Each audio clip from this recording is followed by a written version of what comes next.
ചേട്ടന്റെ കാര്യമായിട്ട് എന്തോ തടഞ്ഞിട്ടുണ്ട്. മെസ്സേജ് അയച്ച അവസാനം ഏതെങ്കിലും ആന്റിമാരെ വിളിച്ചോണ്ട് വരുമോ എന്തോ? എന്റെ കൂടെ പഠിച്ച ജാൻസി ഇല്ലേ ഇംഗ്ലീഷ് മാത്രം പറയുന്നേ, അവളിപ്പോ UK അവള് ചേട്ടൻ നമ്പർ ഇൻസ്റ്റയിൽ ചോദിച്ചായിരുന്നു. ഇംഗ്ലീഷ് സംസാരിക്കണ കൊച്ചാണെ പേടിക്കണ്ട, അവന് സെറ്റ് ആവാൻ പോണില്ല മക്കളെ. പഞ്ചാബെന്ന് എഴുതാൻ പറഞ്ഞ പബ്ജിന്ന് എഴുതണവനാണ്. ഓ എൻ്റെ കൂടെ സംസാരിക്കുമ്പോൾ ഇവന് ഇത്ര കിണി വരാറില്ലല്ല. ഡി മിണ്ടല്ലേ, അതെ അത് പെണ്ണൊന്നും സൗണ്ട് നമുക്ക് കേൾക്കാം. ഹലോ ചാറ്റ് GPT, നാളെ ഞാൻ നേരത്തെ ഇറങ്ങേ, അപ്പൊ എനിക്ക് ബ്രേക്ക്ഫാസ്റ്റ് കഴിക്കാൻ പറ്റിയ ഹോട്ടലൊന്ന് പറഞ്ഞതാ.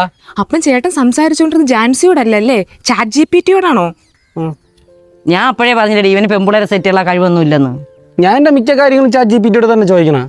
ഞാൻ ഈ ആഴ്ച മൂന്നാറിലേക്ക് പോകുന്നുണ്ട്, അപ്പോൾ എനിക്ക് ഒരു ദിവസത്തേക്കുള്ള ഐറ്റിനറി ഒന്ന് തയ്യാറാക്കി തരാമോ? ഒരു ദിവസം ഉണ്ടെങ്കിൽ ഞാൻ ഇങ്ങനെ ചെറുതായി പ്ലാൻ ചെയ്യും. ഇനി ഒരു പാക്കിംഗ് ചെക്ക് ലിസ്റ്റ് കൂടെ എനിക്ക് തയ്യാറാക്കി തരാമോ?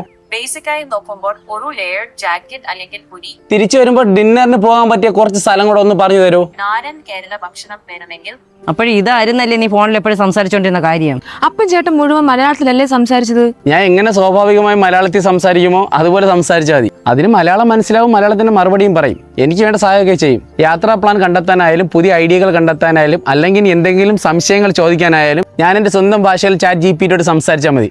അങ്ങനെയാണെങ്കിൽ നമ്മളെ തൊഴിലുറപ്പിൽ